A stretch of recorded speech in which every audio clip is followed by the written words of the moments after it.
नमस्कार, मैं हूं आपके साथ आहाना पुंज। कहते हैं कि अगर जीवन में आपको सफलता पानी है तो उसके लिए पहली सीढ़ी होता है अपने ऊपर विश्वास रखना। और ये साहस आप में होना चाहिए, तभी पूरी कायनात जो भी अगर आप गोल निर्धारित करते हैं उसको आप तक पहुंचाने के लिए पूरी कायनात आपकी मदद करती है। और इसी प्रेरणादायक सोच के साथ हमारे खास कार्यक्रम एशियन स्पेशल में हमारे साथ एक ऐसी ही शख्सियत जुड़ी है जिन्होंने अपने पॉजिटिव सोच के साथ या अपने प्रेरणादायक कामों के साथ लोगों के जीवन में सकारात्मक बदलाव लेकर आए हैं। जी हाँ, हम किसी और की नहीं, हम बात कर रहे हैं राजेश्वरी मोदी जी की, जिन्हें आप राज दीदी भी कहते हैं। राजेश्वरी जी एक प्रसिद्ध मोटिवेशनल स्पीकर हैं, रेकी ग्रैंड मास्टर हैं, लाइफ कोच हैं, ट्रांसफॉर्मेशन स्पीकर हैं, एक्यूप्रेशर थेरेपिस्ट हैं। इन्होंने अपने दम पे इतने लोगों की लाइफ में इतने पॉजिटिव चेंजेस किए हैं। आपका बहुत बहुत स्वागत है राजेश्वरी जी हमारे इस खास कार्यक्रम में। पहला सवाल मेरा सबसे पहले रहेगा कि इस भागदौड़ भरी जिंदगी में कैसे मानसिक सुकून पाएं?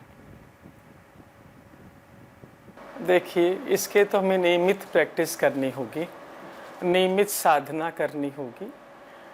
यदि मानसिक शांति पानी है आज के जीवन में, तो ध्यान साधना जरूरी है। उसमें आपको बहुत अधिक एफर्ट डालना है ऐसा नहीं है, है ना? आप शुरू में 10 मिनट ही निकालिए। एकांत एक जगह बैठना है, आंखें बंद करनी हैं, अपनी सांसों पर ध्यान केंद्रित करना है। 10 मिनट से आप शुरू करेंगे, धीरे धीरे अपने आप ही समय आप खुद बढ़ाते चले जाएंगे, क्योंकि आपको सुकून और शांति मिलती चली जाएगी। तो उसमें आप पाएंगे कि जो छोटी छोटी चीज़ें आपको असंतुलित कर देती थी, उन्हें आप आराम से संतुलित कर पा रहे हैं, स्वीकार कर पा रहे हैं। तो ध्यान साधना आपकी बढ़ती चली जाएगी, इसका बेनिफिट आपको मिलता चला जाएगा। और जिस तरह से हम आजकल टेक्निक की तरफ बढ़ रहे हैं, हम लोग एलोपैथी पे विश्वास करते हैं, योगा भी आजकल बहुत ट्रेंड में, लेकिन रेकी बहुत कम लोगों को इसके बारे में पता है और बहुत कम लोग इसकी तरफ जाते हैं। इसके बारे में अगर आप हमारे दर्शकों को कुछ डीप डाउन नॉलेज दे पाएँ। हाँ जी, आपने कहा योगा, एलोपैथी, होम्योपैथी जो भी है, ये सब अपनी जगह बहुत अधिक महत्व रखती हैं, सब फायदेमंद हैं। रेकी भी इनसे मिलता जुलता एक ही परिवार का सदस्य है ना? इसमें खाली एक आपको बेनिफिट ही मिल जाता है कि आप चलते फिरते उठते बैठते, कोई चीज़ का इसके साथ बंधन नहीं है कि आपको इसी समय करना है, एम्प्टी स्टमक करना है, स्नान करके करना है। इसका कोई बंधन नहीं होने से चलते फिरते काम करते करते आप इस विद्या को जैसे बताते हैं उपयोग कर सकते हैं। इसका ये थोड़ा ज़्यादा विशेषता ले लेता है ये। और एक कॉस्मिक ऊर्जा है। रेकी यानी क्या? ब्रह्मांड में अवस्थित की यानी ऊर्जा, जो ऊर्जा ब्रह्मांड में अवस्थित है, बट न तो हम देख पा रहे हैं और जो आम इंसान है वो महसूस भी नहीं कर पाता। जब आप ये तकनीक सीख लेते हैं तो कुछ तकनीक आपको सिखाई जाती है, कुछ सिंबल है, कुछ मंत्रों के माध्यम से। आप खाना बना रहे हैं, आम हाउसवाइफ है, खाना बना रही है, घर की सफाई कर रही है, बच्चों को पढ़ा रही है, अपना काम करते करते भी वो कर सकती है।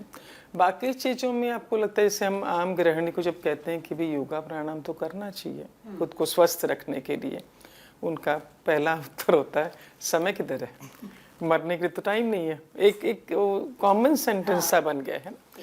तो इसमें आपको अलग से समय चाहिए ऐसा नहीं है।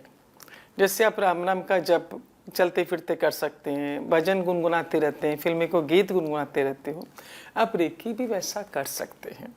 और इसके बहुत ज़्यादा बेनिफिट है, न सिर्फ हेल्थ के लिए। जैसे आपने कहा कि योगा करते हैं, एलोपैथी है, होम्योपैथी, ये आपके तन को स्वस्थ करते हैं। ऑफकोर्स योगा मन को भी स्वस्थ करता है। रेकी जो है आपके तन को, आपके मन को, आपके धन को, आपके संबंधों को, चारों क्षेत्र को कवर करता है। और सबसे बेस्ट पॉइंट इसका ये है कि न सिर्फ आप खुद को हील कर सकते हैं, आप जिसे चाहें जब चाहें हील कर सकते हैं। आपको अपने बच्चों को कंसंट्रेशन पावर के लिए इस पावर का यूज़ करना है। समझो आप एक शहर में हैं, आपके बच्चे विदेश में हैं, आप यहाँ बैठकर उन सिंबल की सहायता से उन्हें सुरक्षित भी कर सकते हैं, उनका कंसंट्रेशन पावर भी बढ़ा सकते हैं उनको अच्छी संगत में भी रख सकते हैं। ये ऊर्जा उनको चारों ओर से कवर कर लेती है और वो लोग गलत रास्ते पे नहीं जा पाते। इतनी पावर है इस विद्या में, और किसी भी प्रकार का साइड इफेक्ट नहीं है। सपोज आपने अधिक ऊर्जा का प्रयोग कर लिया या सिंबल आपने गलत बना ली, जिस तरह से बताए गए वैसा नहीं बनाया आपने सपोज, तो इसमें यह है कि कोई चीज़ आपकी समझो 3 दिन में ठीक होनी है, it will take 4 days 5 days। बाकी साइड इफेक्ट बिल्कुल भी नहीं है इसका। ये विद्या कुछ गलत कर देगी यदि आपने इस तरह से प्रयोग नहीं किया तो। मन में कहीं ना कहीं ये डर रहता है। बिल्कुल भी नहीं है। और सेकंड, एक मिथ समाज में ये है, लोगों के मन में गलतफहमी है कि ये काला जादू है या हम दूसरों को हील करेंगे तो उनकी बीमारियां हमारे पास आ जाएगी। ये लोग पूरी तरह से इस विद्या के जानकार नहीं हैं, वो ऐसा मिथ में जीते हैं। अब देखिए, मैं पिछले 30 सालों से इस क्षेत्र में हूँ, है ना। दूसरों की बीमारियां लेके तो हम लोग किसी को हील नहीं करेंगे ना। आप सोचिए जरा सा, है ना, किसी इतना लंबा समय इस क्षेत्र में है, हम तो कहेंगे कि हमको सब कुछ इस क्षेत्र से मिला है। नेम फेम, आप जो भी कहना चाहते हैं, ब्लेसिंग्स बोल दीजिए। आज बच्चे यदि उच्च पद पर आसीन हैं, घर में अच्छा माहौल है, फाइनेंशियल बहुत बढ़िया चल रहा है, हम साधारण घर से आए हुए हैं, सब कुछ आज जो पहुँचे हैं only because of this Vidya, only. Housewife की तो बात हो रही है, और हाउसवाइफ के साथ एक दिक्कत ये भी रहती है ना कि वो अगर साथ में जॉब कर रही होती हैं तो बैलेंस नहीं कर पाती हैं कि कैसे करें। उनके लिए अगर आप कोई मैसेज देना चाहती हैं कि कैसे अपनी पर्सनल और प्रोफेशनल लाइफ को बैलेंस करना है, क्योंकि मेंटली हम देखते हैं कि वो हमेशा जूझ रही होती हैं। देखो, यदि आप समय पर अपना काम पूरा नहीं करोगे ना तो जूझोगे, है ना। हाँ, अगर आपने टाइम बांध लिया है, जैसे यदि आप मुझे पूछेंगे तो मैं हर चीज़, मेरी वाइट बोर्ड बना पड़ा है, उसमें सब टाइम के साथ लिख के रखती हूँ। हर काम।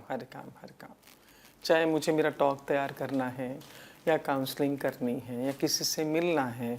अब हम लोग घर परिवार लेकर बैठे हैं, टोटल हाउसवाइफ आप मुझे बोल सकते हैं, है ना। हाँ, पूरा डेडिकेशन है। तो हर काम ये लिख के रखते हैं, और उस लिस्ट बहुत लोग बनाते हैं, काम की लिस्ट, है ना। हम टाइम भी लिखते हैं उसके साथ, कि इस काम को आधा घंटा में पूरा करना है, इस कार्य को 10 मिनट में पूरा करना है, और उतना ही टाइम देंगे। ये ज़रूरी है कि यू हैव टू प्लान, आपको प्लान करना है समय के साथ। और यदि देखो, बहुत देर तक आप लोग, कई बार हम लोग देखते हैं यूट्यूब पर महिलाएं बैठी हैं, गपशप कर रहे हैं। तुम्हारा मोबाइल फोन में अगर समझो काम है, 2 मिनट से ऊपर का काम नहीं होता है, यदि आपको सचमुच में सामने वाले से बात करनी है तो। पर अतिरिक्त बातों में आपने 10 मिनट लगा दिया, वो 8 मिनट में आप दूसरा काम कर सकते थे, है ना। यदि रोज का काम यदि आप रोज कर लेते हैं तो आपको जूझना नहीं पड़ता है, और थोड़ा सा एडवांस में कर लेते हैं तो। क्योंकि देखिए, कोई भी बच्चों को भी हम लोग एग्जाम्पल देते हैं कि जो लोग भी ऊंचाई पर पहुंचे हैं, उनके पास भी 24 घंटे थे। बिल्कुल। उन्होंने कैसे उसमें मैनेज किया, आगे पढ़े ना।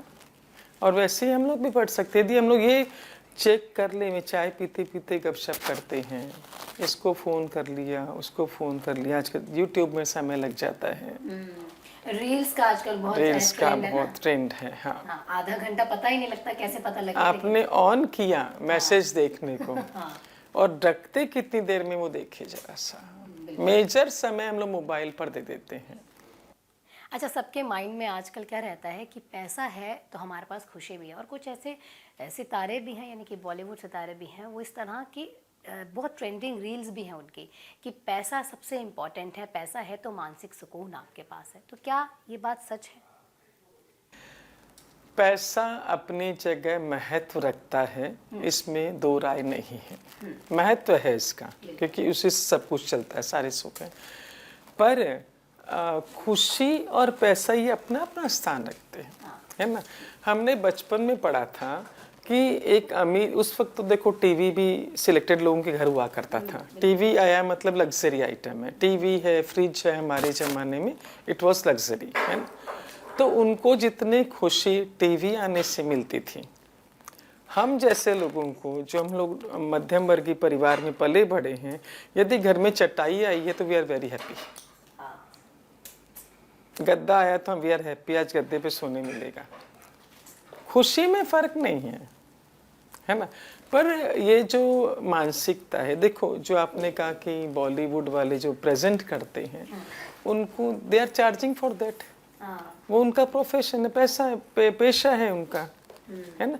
हम कितने आकर्षित होते हैं, कितना हमारे भीतर समझ है, वो हमारे पे डिपेंड करता है। कोई भी इंसान अगर छोटे परिवार से भी आता है, आपके बड़े गोल्स भी होते हैं, तो उसको कैसे आपको बैलेंस करना है, क्योंकि हमेशा मेंटल स्थिति ये होती है लोगों की, अरे यार मेरे पास ये चीज़ नहीं थी तभी तो मैं ये नहीं बन पाया, मेरे पास ये नहीं था मैं ये नहीं बन पाया। ये सारे बहाने हैं, एक्सक्यूज है। हम तो कहेंगे हम एकदम साधारण परिवार से थे, है ना। सरकारी स्कूल में हमारी एजुकेशन हुई, म्यूनसिपल स्कूल में हमारी एजुकेशन हुई है। माँ नहीं थी, पिताजी ने हम 4 भाई बहनों को पाला पोसा। फाइनेंशियली यदि हम आप पूछेंगे कैसे बैकग्राउंड से हम लोग हैं, तो जब साल में एक बार साधारण सी नौकरी मेरे पापा करते थे, दादी के साथ हम 4 भाई बहनों को पाला पोसा।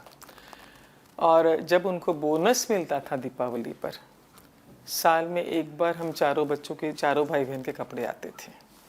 और मुझे याद नहीं आता कभी हमने फिटिंग के कपड़े पहने हैं, क्योंकि दादी जाती थी साथ लेने के लिए। बोनस आया सेम डे, जैसे 2 दिन पहले से पता होता था सोमवार को बोनस आएगा, शाम हो जाएंगे शॉपिंग के लिए। हम लोग वेट करते थे और साथ में जाना, और दादी साथ जाती थी। इतना लंबा लंबा फ्रॉक लेके आती थी, घुटने से भी नीचे। हाँ, पूरे साल चलाना होता है उसको। आते से घर में तुरपाई करते थे, फिर हमको पहनने मिलता था। कपड़े लग्जरी थे हमारे लिए, चप्पलें लग्जरी थी। बाटा की चप्पल उन दिनों आया करती थी 8 रुपए की स्लीपर, और पता था कि एक बार अभी मिली है तो 1 साल बाद बोनस हाथ में आएगा पापा के, तो ही दूसरी चप्पल आएगी। तो कई बार उसका पट्टा निकलता था, पिन लगा लगा के पहनते थे। पर कभी मांगा हो ऐसा भी याद नहीं आता, क्योंकि ये हमको पता था कि नहीं ला के दे पाएंगे, है ना। पर हमारे घर का वातावरण बहुत अच्छा था, बहुत अच्छा था। एक दूसरे के प्रति समर्पण का भाव बहुत था। और एक चीज़ मैं कहना चाहूँगी आजकल के पेरेंट्स को भी, है ना, उन दिनों जैसे फाइनेंशियल पोजीशन हमारी उतनी ही थी कि दाल रोटी बहुत अच्छे से, उसमें हमारे घर में बहुत बढ़िया व्यवस्था थी, फ्रूट्स भी था, खाने पीने की व्यवस्थाएं सारी थी।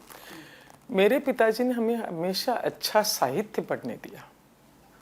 फिल्मी मैगजीन अलाउ नहीं थी हमारे घर में।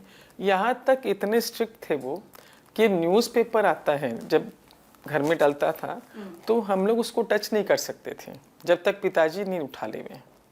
और न्यूज़पेपर लेके बैठते थे कैंची लेकर, पहले गो थ्रू करते थे, और कोई फिल्म इंडस्ट्री कोई न्यूज़ वगैरह है उसको कटिंग करना, उसको मोड़ना, डालना, उसके बाद फोल्ड होके टेबल पे पेपर आता था, अब जिसको पढ़ना है पढ़ लो।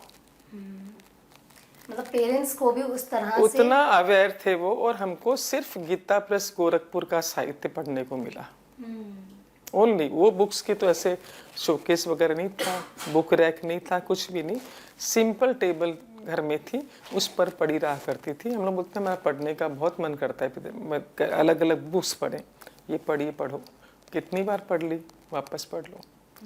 तो ये अवस्था थी। हम तो कहते हैं कि यदि आप उन दिनों जब मैं 14-15 साल की थी, यदि आप पूछते मुझसे कि कौन सी बुक में क्या लिखा है, तो हम बता देंगे इस बुक में इस पेज पर इस लाइन पे लिखा हुआ है, छोटा सा शब्द भी, मतलब इतनी बार पढ़ चुके होते थे।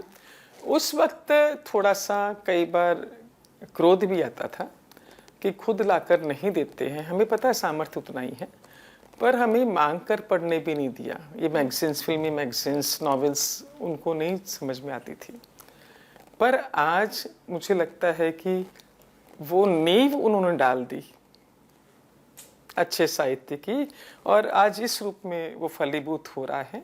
और अब ये अवस्था है कि गॉसिप है, ये सब तो न तो कर सकते हैं, न सुन सकते, न पढ़ सकते हैं। बिल्कुल, क्योंकि आप देखिए अपना तो स्ट्रगल लाइफ का बता रहे हैं, ये कैसे इतनी ऊंचाइयों तक आप पहुंचे हैं। तो एक मैसेज आप क्या देना चाहेंगे कि अगर कोई नॉर्मल बैकग्राउंड से आता है तो वो भी अपने गोल्स को अचीव कर सकता है? 100% कर सकता है। यदि हम कर सकते हैं तो वो लोग भी कर सकते हैं। आप मानिए हम लोग कभी गैदरिंग में जाते थे कि समाज में जाना ना कहीं बुलाया है, हमें हाथ पकड़ के पीछे कर दिया जाता था। समाज मतलब रिस्पेक्ट किसे कहते हैं, that is luxury for us. कभी मान सम्मान मिला हो याद ही नहीं आता बचपन में। ये अवस्था फाइनेंशियल भी पापा का इतना नहीं था, इतना सोशल नहीं था, वो अपने बच्चों को पालने में रहे, है ना। उस अवस्था से हम लोग निकले हैं। म्यूनसिपल स्कूल का एजुकेशन है ना। तो पर अभी हमने देखा कि अगर उस टाइम तो देखो, आज तो फिर भी दूसरी फैसिलिटीज है ना। उस टाइम तो कुछ भी नहीं था आपके पास, सोशल नहीं था, कुछ नहीं था। उस जमाने में भी यदि हम लोग कर पाए तो आज के ज़माने का यूथ कर सकता है, करना चाहता है तो कर सकता है। राह मिल जाती है यदि आप मन में ठान लेते हैं कि मुझे इस क्षेत्र में कुछ करना है। तो हमने आपने जैसे शुरुआत में कह दिया कि कायनात सपोर्ट करती है। यदि आप कुछ करना चाहते हैं तो आप करेंगे, प्रकृति साथ देगी। अच्छा, जो कि देखिए महिलाओं की बात हुई है तो हमेशा पुरुष समाज जो है नाराज़ हो जाता है कि महिलाओं पे फोकस रहता है, हमारे ऊपर फोकस नहीं रहता है, और जो है हमारी भी मानसिक स्थिति जो होती है उसी तरह की होती है। तो उनके लिए क्या मैसेज है कि कैसे वो भी, क्योंकि हमेशा देखा जाता है ना, बहुत बर्डन होता है उनके ऊपर, परिवार भी चलाना है, बच्चों को भी देखना है, या फिर अपने ग्रैंड पेरेंट्स हैं या अपने पेरेंट्स हैं उनको भी देखना है, ये तमाम चीज़ों को भी उनको बैलेंस करना होता है। देखो, जब आप ये मान के चलते हैं मुझे मेरे पेरेंट्स को भी देखना है, मुझे घर को भी संभालना है, मुझे बच्चों को भी संभालना है, you are counting all this thing, ये भी जिम्मेदारी है, ये भी जिम्मेदारी, ये भी जिम्मेदारी है। यदि आप गिनते रहेंगे तो आपको बहुत अधिक महसूस होगा। ये तो नेचुरल है ना कि यदि हम बेटे हैं तुमको हमारी जिम्मेदारी माता पिता के प्रति है, पत्नी के प्रति है, बच्चों के प्रति। दिस इज ऑब्वियस, हम लोग करते हैं, पीढ़ी दर पीढ़ी यही चलता आया है, कुछ नया नहीं है। लेकिन फिर भी वो कैसे अपने मानसिक सुकून के लिए स्टार्ट करे काम। अगर आज से मान लीजिए कोई इंसान बहुत परेशान है, उसे बहुत दिक्कतों का सामना करना पड़ रहा है, आपने कई ऐसी घटनाएं भी देखी होंगी आजकल, तो वो कैसे आज ही से अगर ये सब स्टार्ट कर दे तो उसको मानसिक सुकून आ सकता है। देखो, कोई भी कार्य यदि आप हाथ में लेते हैं, आपको कंसिस्टेंसी के साथ उस कार्य को निरंतर करते जाना है। आप एक काम हाथ में लेते हैं, 4-5 दिन करते हैं, फिर छोड़ते हैं, फिर दूसरे फील्ड में हाथ डालते हैं, ऐसा नहीं होता है। काम को तो आपको जो हाथ में लिया है उस पर लगातार काम करके पूरा करना होता है। पेशेंस की कमी अगर हम देखें, यूथ में भी पेशेंस की कमी बहुत है, तो वो कैसे वो बैलेंस करे। क्योंकि देखते ना, अगर छोटे छोटे बच्चे भी होते हैं, अगर वो पार्क में खेल भी रहे हैं तो बच्चों की लड़ाई में यूथ के साथ साथ पेरेंट्स जब इन्वॉल्व हो जाते हैं, वो लड़ाई कितनी बड़ी हो जाती है। तो वो पेशेंस नहीं देखने को मिलता आजकल। तो पेशेंस पेरेंट्स में नहीं है ना। हाँ, तो वो चीज़ वो से रिफ्लेक्ट करती है ना फिर बच्चों पर। हाँ, अभी मेन चीज क्या है कि हम लोग जो बच्चों को खाना खिलाते हैं, छोटे छोटे बच्चों को आप देखिए, 1-1.5 साल के बच्चों को देखिए, मोबाइल उनके हाथ में होता है। मोबाइल दिखाते दिखाते आप उसको भोजन करवाते हैं, उसका पूरा फोकस कहाँ पर है, डिशुम डिशुम डिशुम। अच्छा सीरियल नहीं दिखाते हैं आप लोग, एनिमेशन स्टोरीज दिखाते हैं, और कुछ कुछ उसमें ठीक नहीं होता है वो चीज़ दिखाते हैं, है ना। फिर उसको भोजन करवाते हैं, खिलाते जाते हैं, उसका फोकस कहाँ पर है, यहाँ पर ये सब चीज़ें उसके भीतर गई। और आप देखिए, भोजन करने के बाद जो ही आपने मोबाइल बंद किया वो चीखेगा, जिद करेगा, आपको प्रेम से नहीं देगा, क्योंकि वो जो भीतर गया है उसके साथ में वो चीजें उसे असंतुलित करती है। तो इसके ऊपर कैसे काम करें? उसमें देखो, पेरेंट्स को बहुत काम करना पड़ेगा, मेहनत करनी पड़ेगी, पर ये पेरेंट्स की गई मेहनत पेरेंट्स को आजीवन रिटर्न देगी। अभी बहुत आसान लगता है, मैं देखती हूँ यंग जनरेशन को, लेडीज़ को या पेरेंट्स को, जरा सा बच्चा रो या चल दे मोबाइल ले, साइलेंसर। आपने फॉर द टाइम ये शॉर्टकट निकाल लिया, अब उसको आदत पड़ चुकी है ना, और सारा फोकस उसका मोबाइल में है, इधर इधर इधर। छोटे छोटे बच्चों को पूछिए, सारी स्टोरीज मालूम होती है। बाहर क्या चल रहा है ही नोस, अपने से अधिक नॉलेज उनको है। आप 1.5-2 साल के बच्चे को मोबाइल ऑपरेट करना आता है,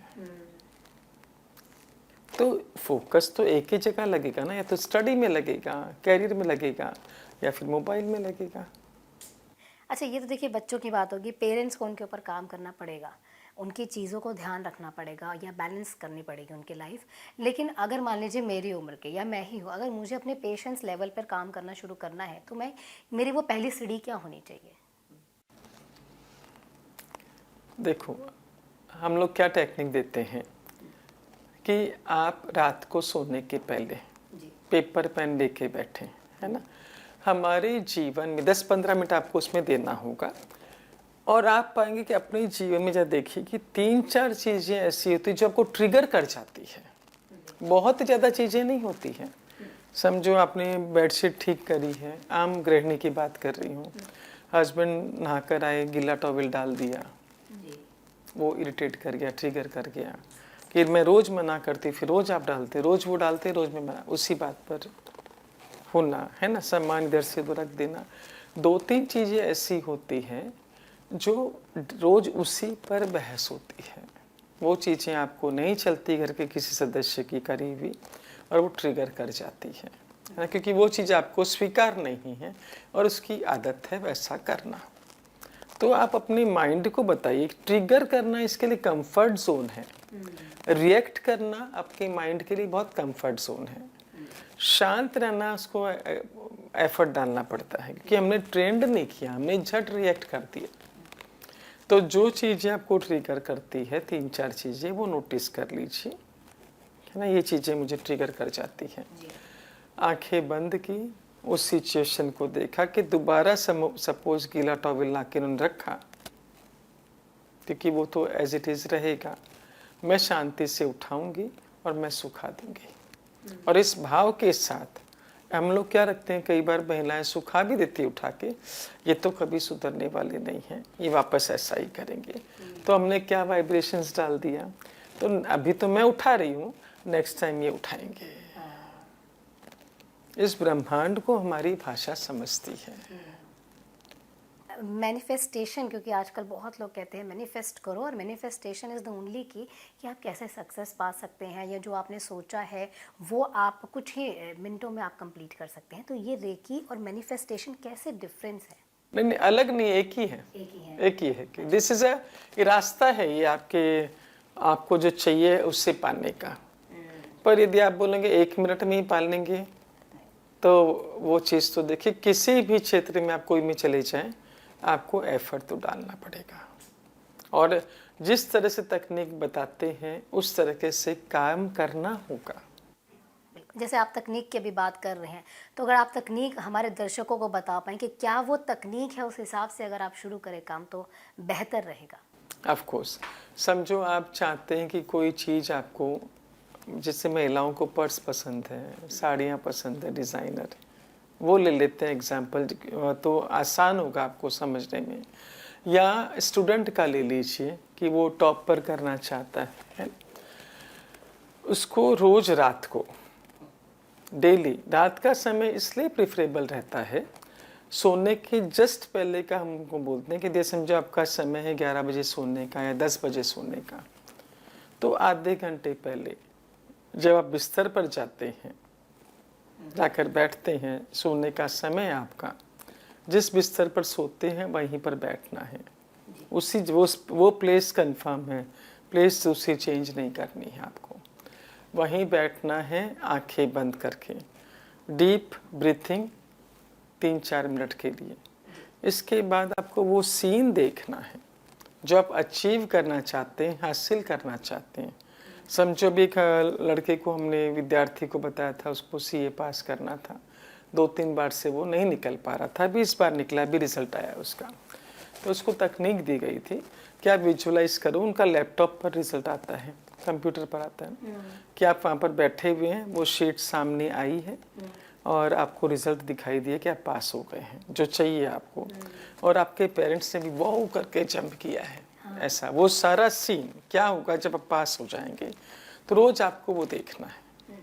पर उसी सोने के जस्ट पहले कब तक देखना है? जब झपकी आना शुरू हो जाए तो सो जा वहीं सरक के। क्यों बोलते हैं उस टाइम करने के लिए? क्योंकि अभी ये सब हम लोग कॉन्शियस माइंड से, चेतन माइंड से देख रहे हैं, राइट? है ना? और अभी सब कॉन्शियस माइंड सोया हुआ है, साइलेंट पर है। एक ही माइंड जागरूकता में रहता है। चेतन मन जग रहा है और चेतन मन साइलेंट पर है। जो ही नींद आई, चेतन मन सोएगा, सब कॉन्शियस माइंड उठेगा। और उठते से सबसे ऊपर वाला उसको क्या मिला काम करने के लिए? ये जो सीन देखा था उसने, वो जी। उस पर वो काम करना शुरू कर देगा। कैसे? आपके मन में इच्छा जगाएगा कि आपको पढ़ना हासिल कर पाओगे। और दिन में हम लोग विजुलाइज करते हैं ना, तो हम लोग फिर 3-4 बार बोलते करने के लिए। दिन में आपने किया, विजुलाइज किया, आपने ये सब हासिल कर लिया, तो उसके बाद दिन भर में जो घटनाएं घटती है उसके ऊपर एक के ऊपर एक रोटी आती चली जाती है, वो दब जाता है आपका विजुलाइजेशन किया हुआ, है ना? फिर रात को जब नींद आती है, सबकॉन्शियस माइंड ढूंढने जाता है मुझे क्या काम बोला था, बिल्कुल, है ना? वो सर्च करने तक तो आपकी नींद खुल जाती है। वो सर्च नहीं कर पाता आपको क्या चाहिए है, तो वो चीज़ आपकी रह जाती है। अच्छा, ये तो सबकॉन्शियस माइंड की आप कह रहे हैं। आजकल ना कई चीज़ें ऐसे देखी जाती हैं कि कई लोग पेपर वगैरह पे लिख कर रखते हैं, या फिर उस तरह की तस्वीर अपनी वॉल्स पे लगाते हैं, और बहुत सारी चीज़ें एस्ट्रोलॉजी से रिलेटेड भी कर लेते हैं, क्योंकि आजकल रील्स में उनको बहुत ट्रेंडिंग मिलती है ना, कुछ सही है कुछ गलत है, डजेंट मैटर, इसने बोल दिया, इस एस्ट्रोलॉजर ने बोल दिया ये सही है, इस दीवार पे ये चीज़ लगा तो मेरा काम हो जाएगा, ऐसा भी होता है? आपके फेथ पर निर्भर करता है, आपके फोकस पर निर्भर करता है। हर तकनीक काम करती है। आप दीवार पर लगाएंगे तो, आप राइटिंग में करेंगे तो, बट आपको कंसिस्टेंसी से करना है। आज मैंने पेपर दीवार पर लगा दिया, कल आपने मुझे बोला कि राइटिंग कर, तो मैंने राइटिंग करनी शुरू कर दी। कल तीसरे ने कहा कि विजुलाइजेशन करो, ऐसा नहीं, एक चीज पर। जैसे आपका अगर गोल क्लियर है तो उस हिसाब से आपको वो सबकॉन्शियसली अपने माइंड में बिठाना है। बट एकदम एकदम एकदम कभी कभी क्या होता है, हमारा गोल तो निर्धारित है, हम उसके ऊपर काम भी कर रहे होते हैं, लेकिन आसपास के लोग इस तरह से होते हैं कि हमें डीमोटिवेट कर देते हैं, या फिर कभी हम होता है, हर इंसान कोई ना कोई गलती करता है, पर वो गलती हमारे उस करियर पे, हमारे उस गोल पर हावी होने लगती है, क्योंकि लोग इतना ज़्यादा उसको हमारे होता है ना, मानसिक स्थिति पर हावी कर देते हैं। लोगों का ऐसा है ना, यदि आप उन्हें बोलने देंगे वो बोलते जाएंगे, और यदि आप सुनते नहीं हैं, आप अपना फोकस है, लेट देम टेल, पर मेरी कुर्सी ये फिक्स है, मुझे यहीं पर बैठना है, तो इसका फर्क नहीं पड़ता। हम तो एग्जाम्पल देते हैं कि भाई सपोज आपको कोई ट्रेन पकड़नी है ना, और ट्रेन स्टेशन पर आ गई, आप लेट पहुंचे, आपका डिब्बा दूर है ना, रास्ते में सारे सेलिब्रिटीज खड़े हैं, आप क्या उनसे मिलने जाएंगे कि डिब्बा पकड़ने जाएंगे? क्या करेंगे? फोकस तो क्या रहेगा, मुझे ट्रेन पकड़ना है, ये इन पर फोकस नहीं रहेगा आपका। तो आपका फोकस उस पर रहना चाहिए, और डेली आपको उसके ऊपर काम करना है, रोज काम करना है उसके ऊपर। आज मैं 2 घंटा बैठी हूँ, कल आधा घंटा, फिर आज फिल्म देखने चले गए, आज पार्टी में चले गए। नो, एवरी डे उसी पर फोकस। अनगिनत लोग हैं जो आज आपसे इतना मोटिवेट होके अपनी लाइफ को उन्होंने सुधारा है, पर आपको ऐसा क्या एक प्रेरणा मिली कि आपको लगा कि मुझे ये काम करना है और लोगों के जीवन में कुछ सकारात्मक बदलाव लाने हैं? यदि मैं कहूँ कि ऐसा कुछ भी न तो विजन था, है ना, न मिशन था, और ऐसा करके यहाँ तक पहुँच सकते हैं इसकी भी उम्मीद नहीं थी, है ना। ये कह सकते हैं कि हम कार्य करते रहे, हम चलते रहे, कारवा बनता रहा, ये व्यवस्था थी। हाँ, एक मैं अगर मेरा सत्संग देखेंगे आप, जो भी हम टॉक देते हैं सुनेंगे ना, अलग हट के कुछ नहीं बोलते हैं हम। जो वैल्यूज़ हमारे पेरेंट्स ने हमें सिखाई है, ईमानदार रहना है, वफादार रहना है, सच बोलना है, समय की कदर करनी है, हम वही सब कर रहे हैं, अतिरिक्त कुछ भी नहीं कर रहे हैं। अब शास्त्रों को जब पढ़ते हैं, हमने डिफरेंस देखा चीज़ों को। देखो, शास्त्र आपको कई जगह मंत्र बताते हैं। ये मंत्र कि यदि आप हमेशा उच्चारित करेंगे, इतने हजारों टाइम उच्चारित कर लेंगे, तो आपकी दरिद्रता दूर हो जाएगी, पॉवर्टी दूर हो जाएगी। हम लोग खाली ये बोलते हैं उसको कि समृद्धि लाने के उपाय। आप समझे? वो कहता है गरीबी दूर करने के उपाय, हम बताते हैं अमीरी लाने के उपाय। और इन सब चीज़ों के साथ जो वैल्यूज़ हैं, ईमानदारी, वफादारी, सच बोलना, समय की कीमत, these are the values. Values क्यों नाम रखा इनका कि यदि आप इनका पालन करते हैं तो यू कैन आकर्षित वैल्यूएबल चीज़ें। वही लोगों को बता रहे हैं हम, और कुछ अलग से नहीं कर रहे। कि आप झूठ बोलोगे तो क्या परिणाम उसके, ईमानदारी के रास्ते से हटोगे तो क्या परिणाम उसके। यू हैव टू पे।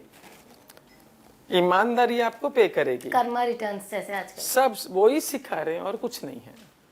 और लोगों को समझ में आ रहा है जब आत्मचिंतन कर रहे हैं तो उनको बैठे बैठे रियलाइज हो जाता है कि मैंने ये गलती करी थी, उसका परिणाम ये भुगतान हो रहा है। अगर मैं ऐसा करता तो ये मैं पा लेता। अच्छा देखिए, जैसे आपने बताया सबकॉन्शियसली अगर हम कोई चीज़ को देखना शुरू करते हैं, विजुअलाइज करना शुरू करते हैं, हम अपना गोल अचीव कर लेते हैं। उसके अलावा और कौन सी चीज़ें हैं जो आप हमारे दर्शकों को बताना चाहें कि अगर आप आज ही से स्टार्ट करोगे तो आपकी लाइफ में आप एक बड़ा बदलाव ज़रूर देखोगे? यदि आप एक ही चीज़ बोलेंगे मुझे बोलने के लिए कि एक ही चीज़ बता दीजिए ऐसा, तो बच्चों के लिए मैं कहूँगी, जो स्टूडेंट्स है, विद्यार्थी है, जो बाकी जगह आप सुनेंगे बहुत मेहनत करनी है, ये करना है ना, ये तो बाहर बहुत जगहों से हम लोग सुन लेते हैं। हम उनसे कहते हैं, विद्यार्थियों से, कि पेरेंट्स का आदर करो, उनकी बात सुनो, उनकी बात मानो। आप 1 महीना या हफ्ता भर करके देख लीजिए, जीवन में ज़बरदस्त परिवर्तन आ जाएगा, ज़बरदस्त। Only with respect. चाहे बहनें जुड़ी हुई इस वक्त जिनके बीच भी आपका ये फ्लोट होगा, जो भी जुड़ा होगा, उनसे हम एक ही बात कहेंगे, एक ही बात कहना चाहेंगे कि जो भी आपके घर में हैं, लोग हैं, यू रिस्पेक्ट देम और सी द चेंज। अच्छा, 2 सवाल मेरे आपसे ये ज़रूर रहेंगे। एक ना मानसिकता होती है लोगों की कि यार हम मेहनत तो बहुत करते हैं, हम पॉजिटिव भी बहुत सोच रहे हैं, लेकिन मेहनत के साथ किस्मत ज़रूर चाहिए। ये हमेशा लोगों के दिमाग में, अरे मेरी किस्मत अच्छी नहीं है तो मैं क्या करूं, ये बहुत रहता है। देखो, आप मेहनत कर रहे हैं, है ना, पर साथ में छोटी छोटी किस्मत आपकी ऑलवेज साथ देती है। एक बात ध्यान रखिएगा, है ना, किस्मत आपके साथ ही रहती है। आप ये मत बोलिए वो साथ नहीं देती। वो साथ दे रही इसलिए आप कर पा रहे हैं, मेहनत भी आप तब कर पा रहे हैं, वो साथ दे रही है। पर बीच बीच में आप क्या गलतियां कर रहे हैं, आपको वो नोट डाउन करना होगा, वो चेक करना होगा। और सबसे अधिक हम लोग, जैसे मेरा जो प्रवचन कह लीजिए, टॉक कह लीजिए, नारायण शास्त्र पर बेस्ड है। जैसे आप कहीं कुछ प्रवचन सुनने जाते हैं तो आपको पता होता है कि राम कथा सुनने आए हैं, कृष्ण कथा सुनने आए हैं। हमारा जो टॉक है वो नारायण शास्त्र पर बेस्ड है।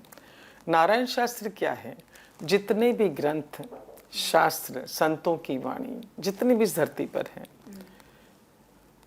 उन सब का अध्ययन करके जो सार निकला कि सारे ग्रंथ क्या कह रहे हैं, वो सार जब निकाला गया तो एक नए ग्रंथ की रचना हो गई, नाम रखा गया नारायण शास्त्र। वो सारे ग्रंथों का सार है, वो पावरफुल है। वो कहता है कि आपकी वाणी पर बहुत कुछ निर्भर करता है, आपके उच्चारित शब्दों पर बहुत कुछ निर्भर करता है। तो जैसे आपने कहा कि मैं मेहनत तो बहुत करता हूँ पर किस्मत साथ नहीं देती, ये जो निगेटिव शब्द आपने साथ में बोल दिया, इसके साथ आप ये बोलिए ना कि मेहनत करता तो निश्चित फलित होगी। और आप चाहते हैं कि अभी मैंने शुरू किया, अभी मेरे हाथ में आ जाए। जो समय उस कार्य को लगेगा वो समय लगना ही है। और मेहनत आपने की है, ईमानदारी के साथ की है, तो निश्चित है सफल होना। पर साथ ही साथ आप सही शब्दों का उच्चारण कीजिए। आजकल सोशल मीडिया सबसे ज़्यादा प्रभावी ही है, तो ऐसे बोला जाता है प्रेजेंट टेंस में बोलो या फिर इसमें बोलो कि भैया अब जो काम हो गया, कंप्लीट हो गया, उस तरह से बोलना है। तो ये शब्दों का उच्चारण क्या उसी तरह से करना है या अपनी लाइफ में अच्छा वर्ड्स को रखना है? नहीं नहीं, देखिए वो तो फॉर द टाइमिंग है ना। ये काम मेरा हो गया है, ये तो आप फॉर द टाइमिंग बोलोगे, आप विजुलाइज करोगे, आप लिखोगे, ये एक अलग बात हो गई। डे टू डे आपकी वाणी में कैसे शब्द आप इस्तेमाल करते हैं। जेम्स सिनम लिखते हैं, प्रसिद्ध विद्वान है वो, कि दिन भर में आप जिन शब्दों का उच्चारण करते हैं, मुख से बोलते हैं, आपका जीवन, आपका दिन, आपका जीवन, आपकी दुनिया वैसी बनती चली जाती है। हम तो कहते हैं यदि समझो रात को शाम को अब दिन पूरा निकल गया, रात को यदि शाम को जाते थे आपको लगता है आज का दिन तो ऐसे ही निकल गया। जस्ट चेक आपने कौन से शब्द यूज किए थे। भागदौड़ भरी ज़िंदगी में ये बेहद ज़रूरी है कि कैसे आप अपनी लाइफ को बैलेंस करें, आप अपने मेंटल हेल्थ को बैलेंस करें। और आजकल तो देखा ये भी जाता है कि चूँकि नाइट शिफ्ट रहती है, मेंटल हेल्थ आपकी बहुत बिगड़ती जा रही है। उस पर वर्क करने के लिए कहाँ से शुरू करें, लोगों को अभी तक समझ ही नहीं आ रहा। और यूथ हमारा जिस तरह से पैसे के पीछे भाग रहा है, वो ये समझ ही नहीं पा रहा है कि मानसिक सुकून किस राह पे जाके मैं पा सकता हूँ। देखो आपने कहा यंग जनरेशन के बारे में, है ना। 10% यंग जनरेशन ऐसा है जो आप जिस बारे में बोल रहे हैं, क्योंकि हमारे संपर्क में जो यंग जनरेशन आती है दे आर वेरी फोकस्ड। क्योंकि हमारे ज़माने में 70% मार्क्स आ गए तो पूरी एरिया में जय जयकार होती थी। 75% तो डिस्टिंक्शन आ गया, इतना प्राइज, इतना फोटो वगैरह आता था। आज 75% को तो कोई पूछता ही नहीं है, 98, 99 पर जाकर।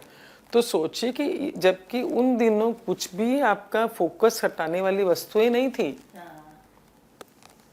था क्या कुछ? एक टीवी था, वो भी गिने चुने घरों में होता था, सब घरों में नहीं होता था, हमारे ज़माने में नहीं होता था। तो कुछ भी चीज़ नहीं है ना अवेलेबल, आपके पास खाली पढ़ने को है। फिर भी 70-75% यदि रिजल्ट आया है, 80% तो हमने कभी बहुत रेयर केस में सुना, मतलब एकदम ही रेयर। और अभी इतने डिस्ट्रैक्ट करने वाली माध्यम होने के बावजूद भी आज बच्चे 98-99% लाते हैं। हर क्षेत्र में medical seat full, engineering full, MBA full, सारी सीटें तो फुल हैं। आप सोचिए बच्चे लोग कहाँ जा रहे हैं? पढ़ रहे हैं उन लोग, ऐसा नहीं है। बच्चे लोग मेहनत करते हैं, बनिस्बत कि घर का माहौल भी हम सही रखें। आपने इतनी सारी चीज़ें बताई हैं, क्योंकि देखिए मैं खुद भी अगर यहाँ बैठी हूँ ना तो मैं खुद भी मोटिवेट हो रही हूँ। हालांकि मतलब I do this things, visualization and manifestation, but somehow कुछ चीज़ें छूट जाती हैं। इससे इतर आप क्या हमारे दर्शकों को ज़्यादा से ज़्यादा सजेस्ट करना चाहेंगे? कुछ ऐसे 5 टिप्स जो ज़रूर आप अपने दिनचर्या में करें ही करें। सबसे पहले भगवान का स्मरण है। और हम लोग जो रूटीन में हम लोग कहते हैं कि हमें सबका धन्यवाद करना चाहिए, ईश्वर का धन्यवाद करना चाहिए, दूसरों का धन्यवाद करना चाहिए। चैरिटी बिगिंस एट होम, ये जो कहा गया है, शुरुआत की गई है। तो इसमें आप एक काम जरूर से आपको हम कहेंगे कि आपने कहा 5 चीज़ें कर बताइए। एक चीज़ हम जरूर बताएंगे कि बिस्तर छोड़ने के पहले जो ही आपको नींद खुल जाती है ना, उठने के पहले जिनके साथ आप रहते हैं, जो आपके साथ रहते हैं, आपको उनको विजुलाइज करना है। 2 मेंबर हैं, 4 मेंबर हैं, 6 मेंबर हैं, एक एक जन को, और उसको फोकस करते वक्त आज मैं इसके लिए ऐसा क्या करूं, इससे सुख मिले, इससे खुशी मिले, इसका काम आसान हो।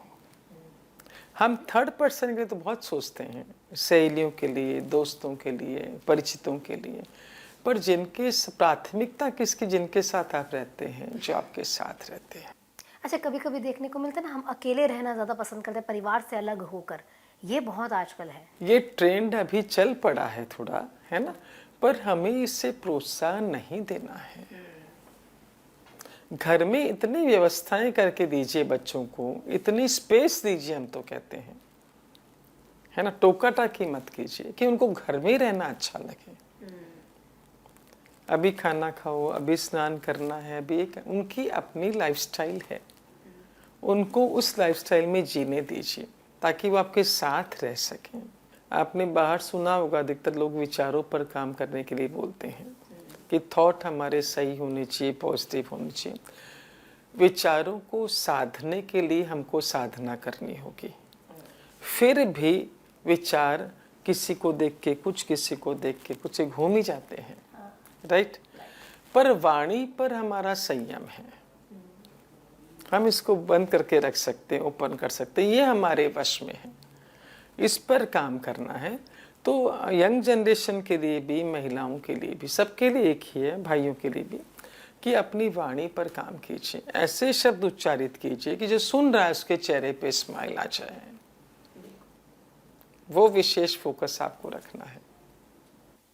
वाणी पे काम ज़रूर करें, क्योंकि जो भी आप बोलेंगे वो कहीं ना कहीं होगा। और ऐसा मत बोलिए कि वो लौट कर जब आपके पास आए तो आप आपको स्वीकार करने में हिचक हो। हाँ। लौट कर आता ही आता है। कभी कभी होता है ना, किसी चीज़ से डर रहे होते हैं और वो चीज़ फिर वो चीज़ सामने आ जाती है। हाँ। तो ऐसा क्यों क्योंकि कह रहे हैं कि भी अरे यार ये नहीं होना चाहिए, ये नहीं होना चाहिए, और फिर वो चीज़ हो जाती है। तो हम तो इस तरह से बोल रहे हैं कि वो नहीं होना चाहिए। देखो, अभी आपने जैसे वो, तो मुझे याद आया, कल मैंने YouTube पर एक वीडियो देखा था। एक स्वामी जी ऑरेंज जी कपड़े में थे वो, और प्रभु जी महाराज करके बोला जा रहा था उनको।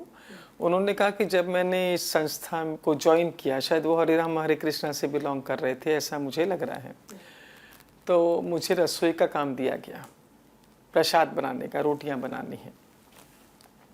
मैंने वो काम, क्योंकि मुझे तो इस सत्संग से जुड़ना था, कोई भी सेवा दो, मैं उसको शुरू कर दिया बनाने के लिए, रसोई में काम दिया। और 15-20 दिन बाद एक और प्रभु जी आए, उनको भी रसोई में काम दिया गया, रोटी बेल के बनाने के लिए, प्रसाद के लिए।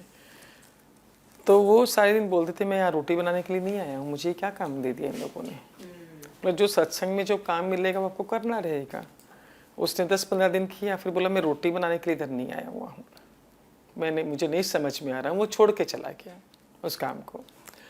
और 5 साल बाद इस प्रभु जी को मिला एक सत्संग में, बोला आजकल क्या कर रहे हो। बोला सत्संग से निकल कर मैंने शादी की, वहाँ से निकला और मैंने शादी की। अब पत्नी की कमर में दर्द रहता है, रोटियां मुझे बनानी होती है।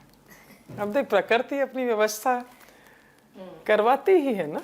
जैसे आपने कहा मुझे ये नहीं करना है, पर वो आ जाता है वो। हाँ। आपका बहुत बहुत शुक्रिया राजेश्वर जी हमारे साथ जुड़ने के लिए, और ये जितने भी टिप्स हैं हमारे दर्शकों को देने के लिए, क्योंकि बेहद ज़रूरी है भागदौड़ भरी ज़िंदगी में मानसिक संतुलन बना के रखना और अपने शब्दों का इस्तेमाल सही करना। कैसे आजकल जिस तरह से हम ये कह देते हैं कि अरे हमसे नहीं हो रहा, पर ऐसा नहीं है। ये दुनिया सबके लिए, समय सबको एक जैसा मिलता है, 24 घंटे सबके पास है, लेकिन कैसे कोई इंसान बहुत प्रगति कर लेता है और कैसे किसी के हाथ कुछ नहीं लगता। तो उनके दिनचर्या में, उनके लाइफस्टाइल में ज़रूर कुछ फ़र्क है, उस पर काम करने की बेहद ज़रूरत रहती है।